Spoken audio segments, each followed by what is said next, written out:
નમસ્કાર દર્શક મિત્રો, બોટાદ દસ્તક ન્યૂઝમાં આપનું હાર્દિક સ્વાગત છે અને હું છું એલડી મકવાણા. આપ જોઈ રહ્યા છો બોટાદ દસ્તક ન્યૂઝ.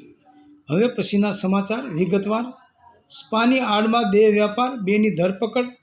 મૈધરપુરા શાકભાજી માર્કેટ નજીકની ભરત નિવાસ બિલ્ડિંગમાં પોલીસની રેડ, 3 મહિલાને મુક્ત કરાવી. સુરત શહેરમાં દેહ વ્યાપારના ગેરકાયદેસર ધંધાને અટકાવવા માટે પોલીસ દ્વારા સતત કાર્યવાહી કરવામાં આવી રહી છે.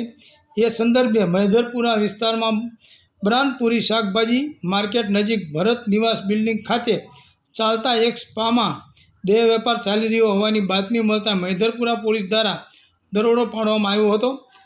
મૈધરપુરા પોલીસે ઇન્સ્પેક્ટર યુ.જે. જોશીના માર્ગદર્શન હેઠળ સર્વેલન્સ સ્ટાફ અને મહિલા પોલીસની ટુકડીએ સ્થળ પર દરોડો પાડ્યો હતો.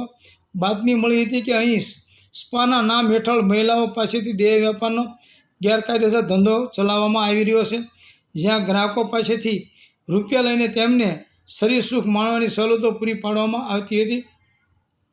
પોલીસે રેડ દરમિયાન સ્પાના સંચાલક પરિતોષ પરિમલ મંડલ, ઉંમર વર્ષ 27, મૂળ પશ્ચિમ બંગાળ, અને સ્પાના એક ગ્રાહક સંકેત રામ ઘાટવાલ, ઉંમર વર્ષ 30, મૂળ મહારાષ્ટ્રને ઝડપી પાડ્યા હતા.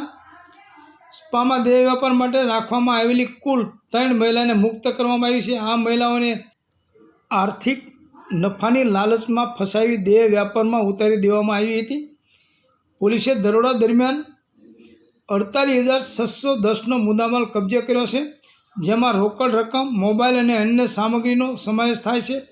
પોલીસે સ્પાના માલિકને વોન્ટેડ જાહેર કર્યો છે અને તેના પર કાનૂની કાર્યવાહી હાથ ધરી છે.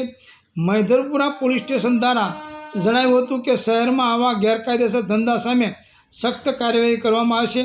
જો કોઈને આ પ્રકારની શંકાસ્પદ પ્રવૃત્તિ અંગે જાણકારી હોય તો તાત્કાલિક પોલીસને જાણ કરવા અપીલ કરવામાં આવે છે. સૌજન્ય દિવ્યા ભાસ્કર, બોટાદ દસ્તક ન્યૂઝ, એલડી મકવાણા, બોટાદ.